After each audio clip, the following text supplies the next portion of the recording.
بسم اللہ الرحمن الرحیم۔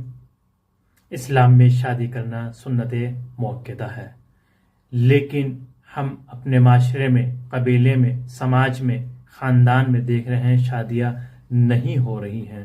نوجوان گناہ کی طرف جا رہے ہیں، یعنی یہ کہا جائے بزرگوں نے حلال راستوں کو بند کیے ہوئے ہے اور حرام راستوں کو کھول دیا ہے۔